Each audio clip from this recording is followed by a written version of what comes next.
Hey, Guy Powell here, and we're getting ready to record the second session with Massimo Paris. I told you a little bit about him. He was born in Rome, and he was personally at the Shroud exhibition in the year 2000. He has a background in medicine and archaeology, art history, and many languages. And we were talking about some research that he did, which is absolutely fascinating. In particular, it's about the tomb and some of the things that might be possible in understanding the tomb and Golgotha and how all of that comes together. Massimo, I'm going to let you take over from here. He's got a picture up here of the quarry that surrounds the Golgotha, what it used to be, as well as the where the tomb was, and now all of that is in the Church of the Holy Sepulchre. Massimo, all yours. Thank you. So it's a pleasure again to be here with you and your audience. I had shown this slide last time, but let's see, restart from here. This is a plan of the plan of Jerusalem at the time of Jesus' passion, death, resurrection, so around year 30, 33 AD. So we can see that that is the quarry that mentioned during my my first part. And the tomb of Jesus was on the western edge of the quarry. The Calvary was on the eastern edge of the quarry, and the quarry was outside of the city walls, and there is a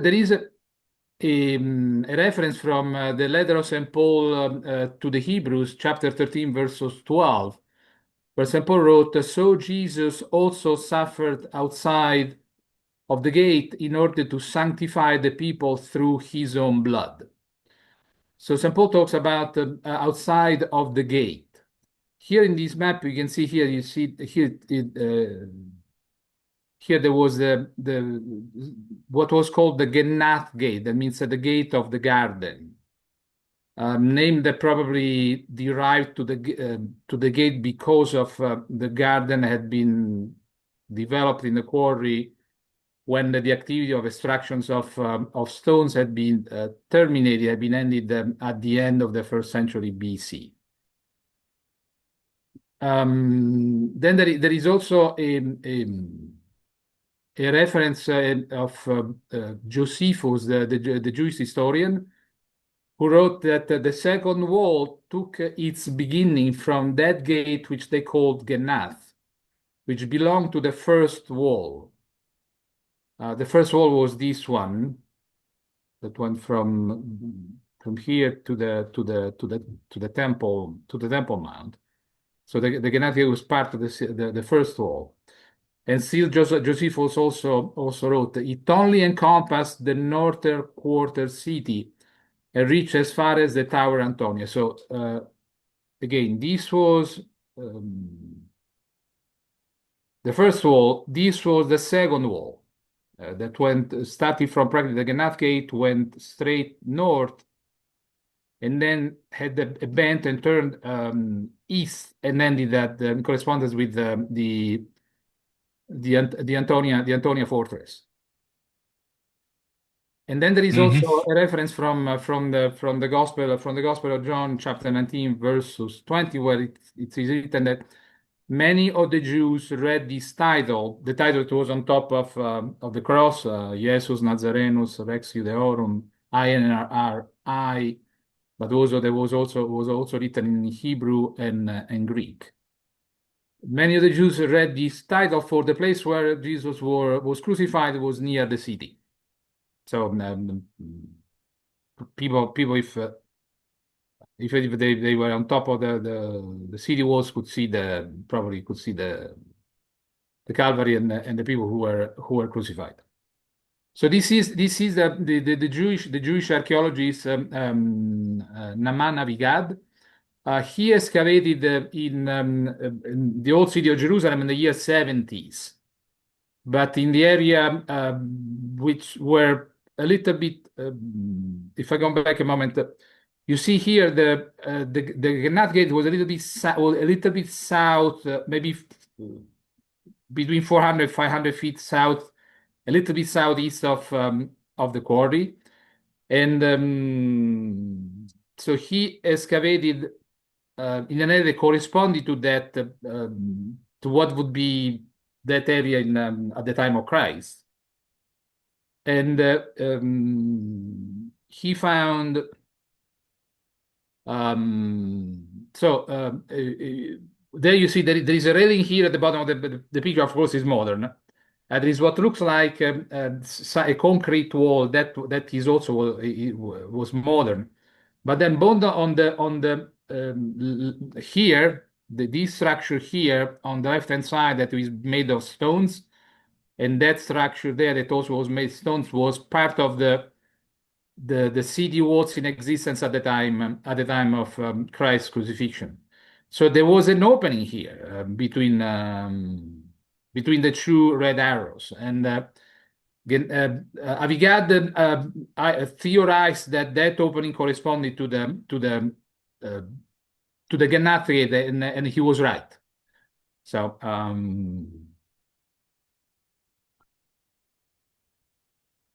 this is the Greek architect Haris Karlakidis. He has made some phenomenal, according at least to my opinion, phenomenal computer reconstructions of ancient Jerusalem, in particular the area of Calvary, the tomb, and so I'll show you. So I need to credit him for it. This is not my my work. I use his computer reconstructions. So this is the Jerusalem seen from if someone were on the Mount of Olives at the time of Christ. So looking westward from the Mount of Olives. So this was, of course, this was the Temple Mount. This was a temple. Then there was the northwestern part of Jerusalem, and outside of the western walls, there was A was the Calvary and B was the tomb. So now we have zoomed towards the area, so you can see this is the Calvary. Of course, this is a computer reconstruction. So here the Calvary seems to have a very smooth walls, but of course there was much more rough, much more coarse than how it did in the computer reconstruction. At the floor of the quarry, I had mentioned last time, they had filled the floor of the quarry, the bottom of the quarry, with dirt, and have turned the floor of the quarry into a garden where they grew olive trees, fig trees, and vines for grapes. That was the tomb, the entrance to the tomb. hmm So I noticed there's a kind of a wall around the top of Golgotha or Calvary there. Do you think that's correct, or do you think that would be open? Well, we don't know. That's a liberty taken by Scarlakidis. Yeah. Uh, And, and then secondly, he has a walkway going down off of Golgotha. All of those steps there. that's also Scarlakidis reconstruction. As far as I know, Is there it? are not Okay. mentioned. There are no specific mentions of a wall around the top of Calvary, or that the pathway leading to the top of Calvary had steps. So Right. Okay. it's possible. We don't know. Yeah. Yeah. It's Yeah. not certain. We don't know for sure, but then we cannot deny for sure. So let's put this Mm. way. But it's interesting that the depth of the quarry is as deep as it is. So Golgotha is up pretty high, and then you go down pretty far, and then you kind of walk up the different terraces, so to speak, to where the tomb entrance might be. Well, the point is that very likely the slopes of Calvary were a little bit more not that steep, Hmm. that vertical were probably more would slope down and Right. plus we shall see later that Constantine, when he built the complex that became later the Basilica of Holy Sepulchre, he removed a lot of sections of the Calvary uh, promontory of rock. Yeah. So this is let's say this is a good approximation. Is it perfect? Probably not, but I think it's enough for our purpose. Right. Right. Absolutely. So Yeah, it's just fascinating. this is that same area, but similar a little bit from further north, so from let's say for a little bit more from northeast, sorry. And so again, the Calvary, the tomb, and the floor of the quarry. Now this is the tombs look seen as though somewhere were located at the floor at the bottom of the quarry and looking west. I would see that. So the tomb was preceded probably by what could be considered like an open forecourt or something that here there was like an overhang, but there is no evidence that there were two burial chambers. Ever seen, like for example, the model that was at the model by Othoniel. There was a small model of the tomb. There were two. Well, probably I'll show later. There is Mm. no archaeological evidence that there were two burial chambers. Um, but what is interesting here is that in the Gospel of Mark, chapter 6, verses 4, it says that on Sunday Easter, the women were going to the tomb to anoint the body of Christ.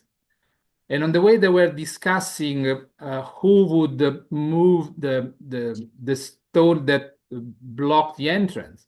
It was quite large. And at a certain point, and looking up, they say that Mark 16 forces say that the women, and looking up, they saw that the stone was rolled back, for it was very large. Mm. So here the reconstruction of Skalakidis is correct, because if the women were somehow walking, probably they were coming from the Gennath Gate, very likely. So we're going northward. So that this is the west wall of the quarry. So north is here, that is south. So we're probably coming from the Gennath Gate, moving towards the center of the quarry, and looking up, because of it, yes, correctly, the reconstruction of the tomb by Scaraghi is correct. That very likely the entrance to the tomb was at a level that it was higher than the floor of the tomb. Sorry, the floor of the quarry, not the tomb. The floor of the quarry. To prove Right. to prove this, I've used this is a cross section. Here is west going from west to east is a vertical cross section of the Basilica of Holy Sepulchre. And so this is the level, what I'm marking with the laser pointer. That is the level of the entrance into the tomb, still nowadays. So you see, is at this level. But Mm. the floor of the quarry was here. See here and there. Yeah. Here it's written. I know it's very little, very small. It's written original quarry. So this shows that the level of the floor of the quarry was lower than the entrance into the tomb, the entrance to the tomb. So it's correct. Hmm. That Mark said then, looking up, they saw that the stone had been already moved. Um, So this is still the reconstruction of Scarlakidis. We had mentioned last time that I read that section from the book by Byron McCain that said "Roll Back the Stone," that said the vast majority of tombs and at the time in Jerusalem and around Jerusalem at the time of Christ had a square entrance. So he correctly reconstructed the tomb with a square entrance and a square blocking stone. So you see there through the to the entrance, you can see the here on the right hand side there was the stone bench on which Christ had been laid to rest. This is Shimon Gibson. Shimon Gibson is an archaeologist born in Great Britain, but he has excavated extensively in the Holy Land. Hmm. And he wrote this book, which the final days of Jesus, the archaeological evidence, which I have. I used it. This is one of the books I used to prepare this presentation, and this is taken from the book of Shimon Gibson. So this is a reconstruction and a reconstruction drawing of showing the layout of the tomb of Jesus. So also Shimon Gibson representing a kind of a square entrance, a square blocking stone, and only one stone bench, like an arcosolium, although which is seen in a few slides that, according to the report of Photius, the Patriarch of Jerusalem, who visited Jerusalem in 885, actually, the niche was square, was not like Mm. with an arch at the top. So, but anyway, Yeah, yeah. Well, and um, then that was destroyed by the Romans, I think you said, in what was it, no, 130 not by after the the. Romans. In 1009, the Fatimid Caliph Al-Hakim Oh ordered yeah, the whole basilica to be razed to the ground. So. yeah. This is the Israeli archaeologist Amos Kloner. Besides being an archaeologist, he also taught that archaeology in universities at university in Israel, and he wrote in 1999. You can see here October 1999. Amos Krone, you see here, by Amos Krone, his name, did a Rolling Stone close Jesus' tomb? This famous issue because I've always still nowadays you see the idea that the tomb that closed the entrance to the tomb was circular or disc-shaped is still very common. It's very hard to doubt. Mm. Yeah, But yeah. Kroner wrote here, I highlighted in blue, but more than 98% of the Jewish tombs from this period, called the Second Temple period, that between parentheses, between the first century, including the first century BCE to the 70s current era, were closed with square blocking stones. Of the more than 900 burial caves from the Second Temple period, found in and around Jerusalem, only 4 are known to have used round, between parentheses, disc-shaped blocking stones. Mm. So actually, he said 98%. Actually, 4 out of 900 is 0.44%. So it's Yeah. So it's highly, an enormously small percentage of tombs that had a circular or disc-shaped blocking stone. so it's So highly unlikely that there was a round blocking stone. It was more or less like I think you used the term the champagne cork yes, but to plug up the hole. I'll mention a couple of slides. Actually, there is a report by Willibald, who was an Englishman. He was a bishop from England, who wrote Hmm. that he had been at Jerusalem in 754, And he wrote that the blocking stone was square. So we have Mm. also the report of a pilgrim that confirmed that we are not just the statistics from archaeology, but also a pilgrim that report that the blocking stone that closed the entrance was square. Anyway, Well, he go ahead. Go yeah, I ahead. was going to say the interesting thing is, when you look at the word in the Bible, it says that the blocking stone was rolled. Well, it doesn't say that it was rolled like a disc side over side. It could have been rolled out, front to back, so to Yes, speak, exactly. to close it up. So, Exactly. Exactly. yes, so I might be stealing your thunder there, but that I think, it is very, very possible that it was rolled up that way. And Yes. I guess you could use some kind of a lever to leverage that stone up. And maybe there was, a way to do that in some fashion. Possibly. So anyway, this is an example of a tomb with a slightly rectangular, not is not perfectly square, but slightly rectangular entrance. And this is the tomb with the, as you mentioned, and I had mentioned last time, to be carved or sculpted like a champagne cork, to be more like a cork than like just a blocking stone that just would block the entrance. Right. Um, and Yeah. this is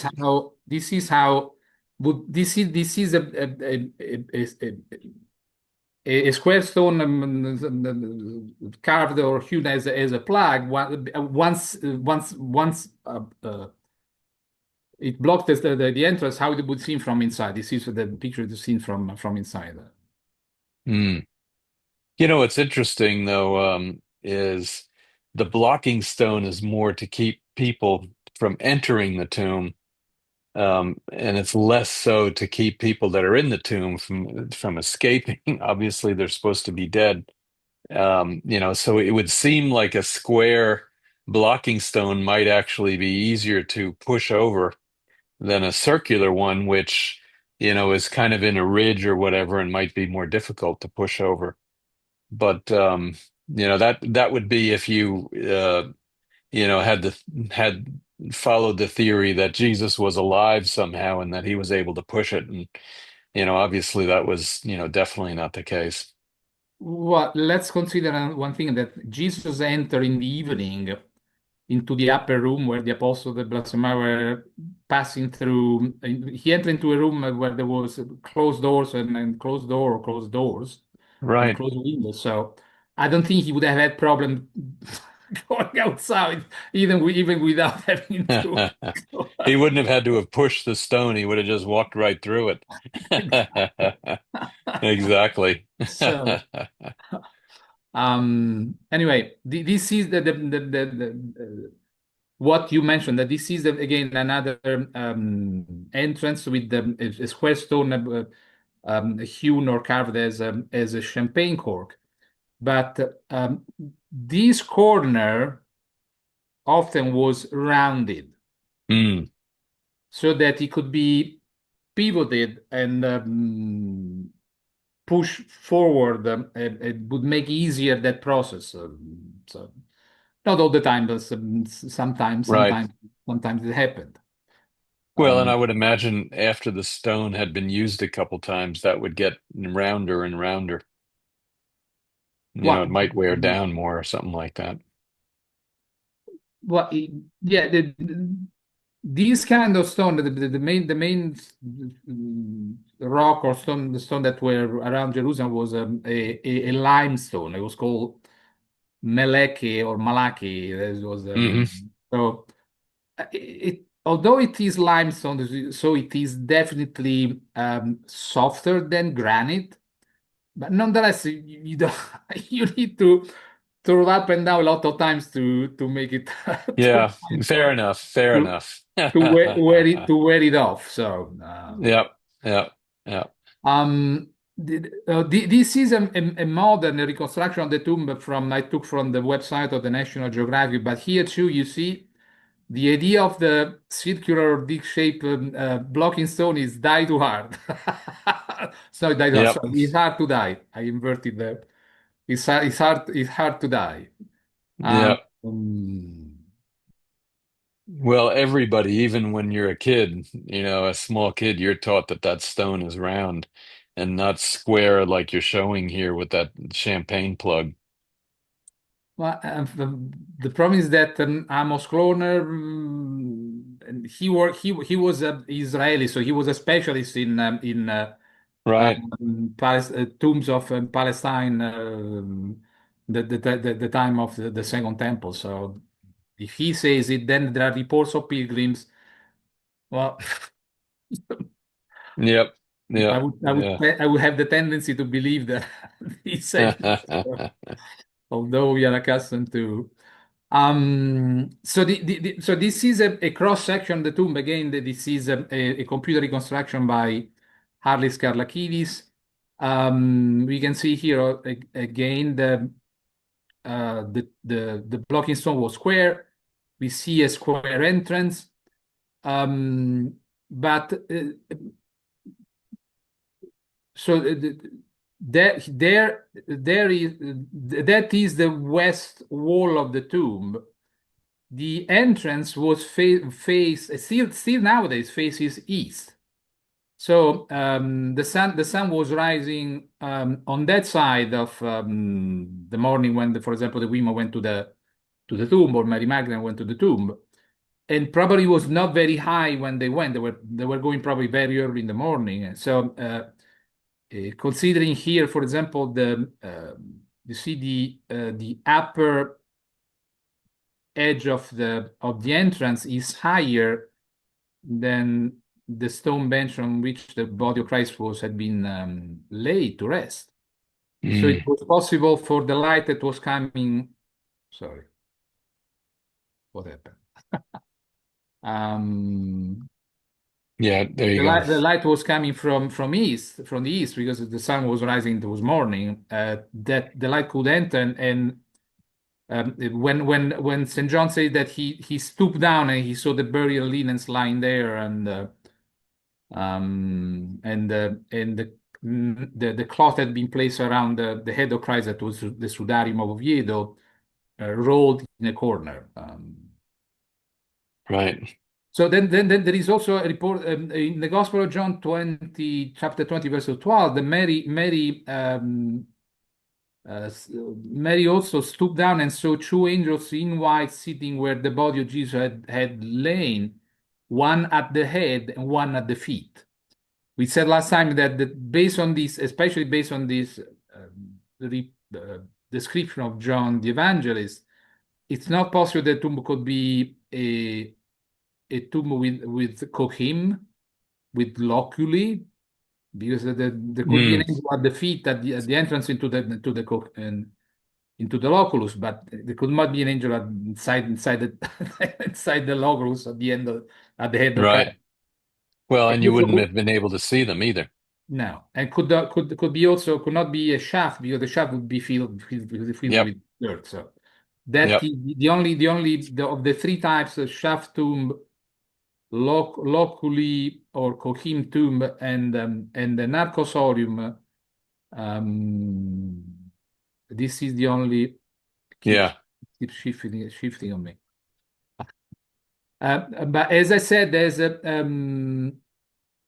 so no, here I would like to mention some reports. Eusebius of Caesarea visited the tomb in 326, just after its rediscovery by Saint Helen, or Saint Helena, the mother of the Emperor Constantine. Wrote that there was only one burial chamber.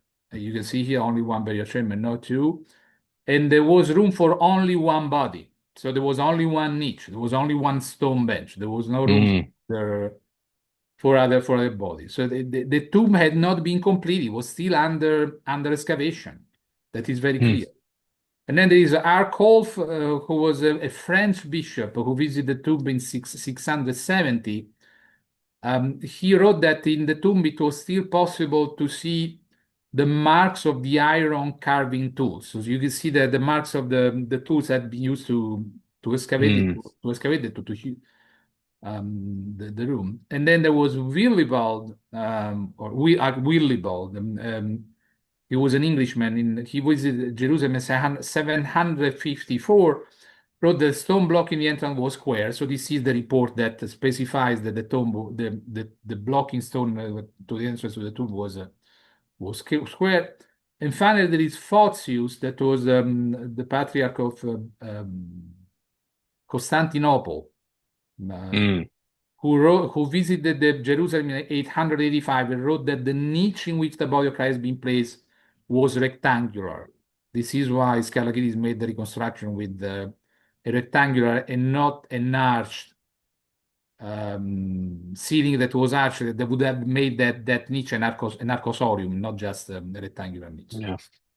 Any reason do you think why it would be a flat top across versus an arch top? Is there any difference that you can think? Well, probably my guess is that probably since the tomb had not been completed, there was only one stone bench, but probably normally when there were tombs with just one burial chamber, like in this case, there would be one stone bench on the right of the entrance, one stone bench on the left of the entrance, and one Right. stone bench on the wall opposite to the entrance. So probably that they started to carve, to excavate the tomb that way. They would go have probably they were going to go around and places excavate another Yeah. stone bench ahead across the burial chamber from the entrance, and then the stone bench on the left hand side. Does it make sense? Yeah. Yep. Absolutely. Okay. Sorry. Okay. So this is now the quarry and the Calvary, but seen from the west, not from the east. That is the Mount of Olives, where we started to look at the Hmm. quarry with during the first slide of these reconstructions. Now we are looking at the tomb from exactly from the opposite side of the quarry, from the west that is here. But here there has been a cut in the bank of stone to cut practically halfway through the tomb, which I'll show better in the next slide. That is this one. So this is Mm. the section of the tomb, but looking at the tomb from the west. That is the square entrance that is blocked here by the blocking stone. Mm. And the next slide shows what someone that had entered into the tomb would have been able to see if he or she had looked outside. They would have seen the Calvary across the quarry, the three crosses. That was the crack that was formed in the Calvary, as reported by Mark 27:51, when it says that at the death of Christ there was an earthquake that split rocks. Mm. It split actually the whole rock of Calvary. There is still evidence nowadays, and so it's Hmm. very interesting. Yeah. Mhm. Well, all of those things are proofs or evidence of of the truth in the Bible.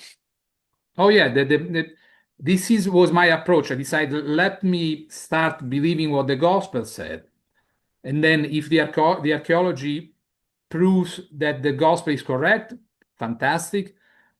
Only in case that the archaeology doesn't match with the description of the gospel, at that point I will start to find alternative options. But Mm. my approach proved to have been the correct one, the best one. So because the archaeology has proven that the description of the gospels was correct. Yep. So we have seen the plan. There was the first wall, that was this one.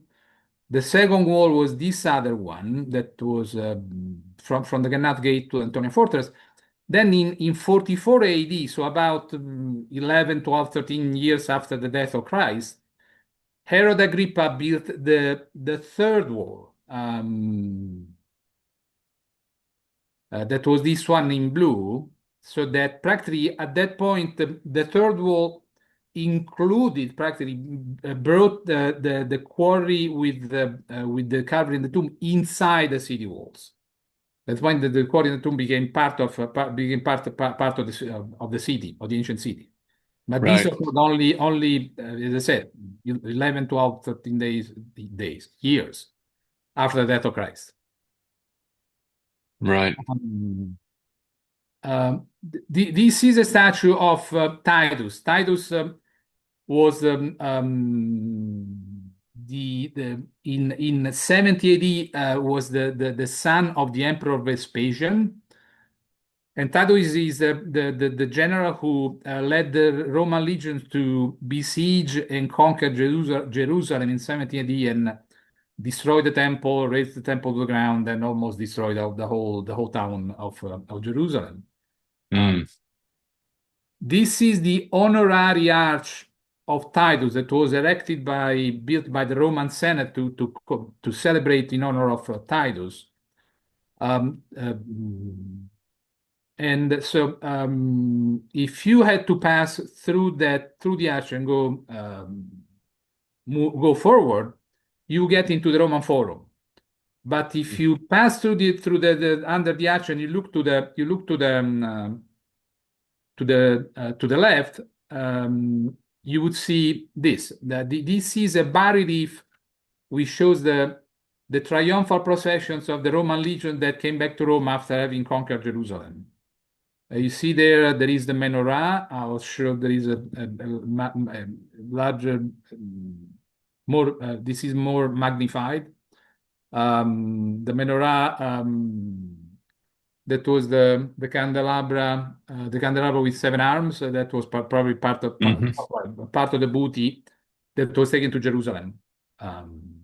This was after when the region came back to Rome after conquering and destroying Jerusalem.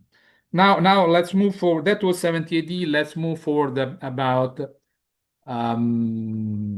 65 years to around 135. This is a marble bust of the Emperor Hadrian. Hadrian was emperor from 117 to 138. He during his kingdom, there was the rebellion of Bar Kokhba that was crushed brutally by the Romans, Right. and this is this is a bronze bust of Hadrian. So he rebuilt Jerusalem, but he gave it a new name of Aelia Capitolina. So, and he was so furious, so annoyed, so angry with the religious group in Jerusalem that this was the model. This one on the lower half of the slide. That was practically the quarry. On the left edge, in the western edge of the quarry, on the western edge there was the tomb. On the eastern edge there was the Calvary. But so Adrian gave order to build two huge walls, one north of the quarry going west to east, another one south of the quarry going west to east, and to fill the space the quarry practically with dirt and forming a platform. And on top of the platform, he gave order to build the temple, a pagan temple. So at that point, Hmm. the tomb and the Calvary remain completely buried. The idea of Adrian was to delete completely the memory of Christianity and also the religion, any religion from in Jerusalem from the mind of the inhabitants of Jerusalem. But actually, by doing so, he did kind of the opposite. He marked the spot. At that point, the Christians started to transmit orally the knowledge that under that platform where there was a temple, there was a tomb, and there was a Calvary. So it was a very specific, very well-known spot that preserved. And here you can see this wall is a wall that was built by Adrian. And someone probably, while the wall was being built, uh, uh, um, represented with chalk, with charcoal, this ship that was used to carry freight, and maybe Mm, probably could have been used by also to um, the person or the people who made the drawing probably used the ship to go to Jerusalem, because here you see it's written Domine, that in Latin means "O Lord, Ivimus," we have gone, we went. So that means we, O Lord, we went to Jerusalem to pay homage to the tomb and to the Calvary. right. Now, this is a model of the reconstruction of the reconstructed Jerusalem, ordered by um, uh, Hadrian. But in this case, usually the north is always at the top of the maps. In this case, north is here. That was at the north gate in the city walls. When the Romans built a new town or built a, a military camp, they usually trace always the north-south axis. That was this one, that was called the Cardo, or Hmm. Cardo Maximus. And then they trace the west-east axis that was called the Decumanus. And then they divided the town, or the military camp, into four sections, was called quarters. Um, Right.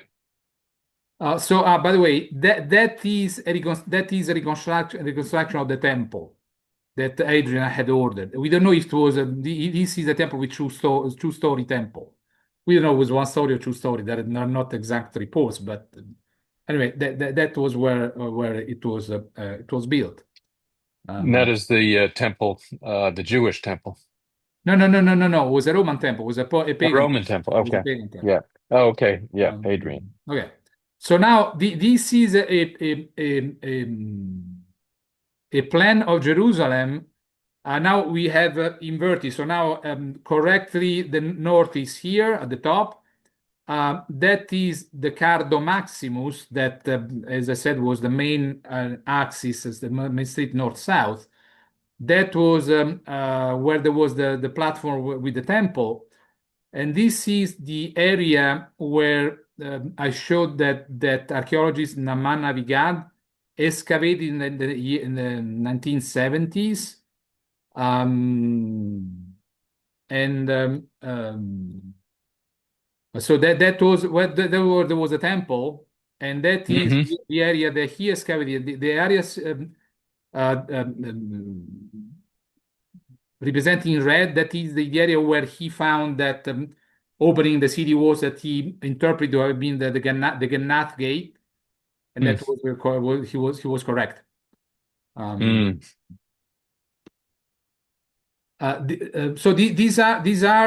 This is a picture of the structure built by Hadrian to climb to the top of the platform where there was a temple. So these are these steps here, and the steps that you see here. They were all the same steps that would lead up to the top of the platform where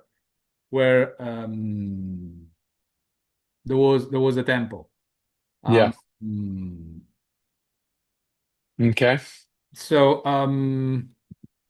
this is a model that Jeremiah Johnston showed to Glenn Beck when he was interviewed, and there was one similar also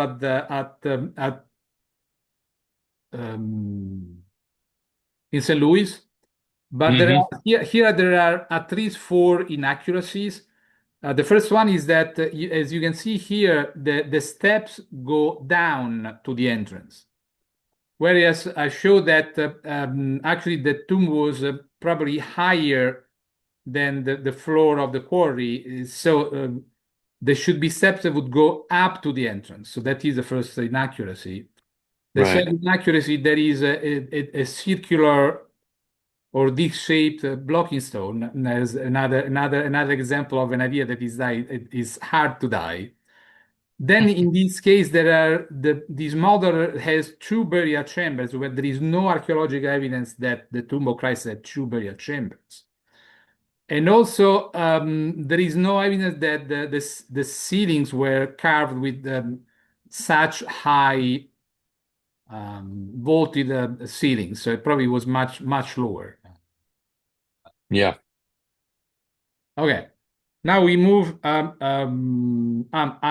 We are 46 minutes. What do we want to do? Yeah, let's go for if this is a good section to stop, then let's break right here. Okay, sounds good. And because that was fascinating in terms of the tomb and then the quarry and the whole area and then some of the misrepresentations of the tomb. And then this looks like we're going to break on and then move forward Oh, next time with Constantine. Oh, Constantine. Constantine. Yeah, Yes. that is a huge, huge statue, that's for sure. Oh yeah. This is not this is one made of bronze, but this is another one that also was huge. Yep. Uh, that is what remains of the statue. That there is a head, an arm, and another arm here. But Yeah. that is a reconstruction of this how the statue was really huge. So Yep. Yep. Yep. uh, Exactly. Wow. Well, that's a lot of cool stuff for next time. Let's break it here and thank you, Massimo. And thank you to you we'll for having me be here. recording the next one. And for the audience, please stay tuned, and we'll have this next final section coming up here relatively shortly. Massimo, thank you so much. Thank you to you. Have a good rest of the week. Yes.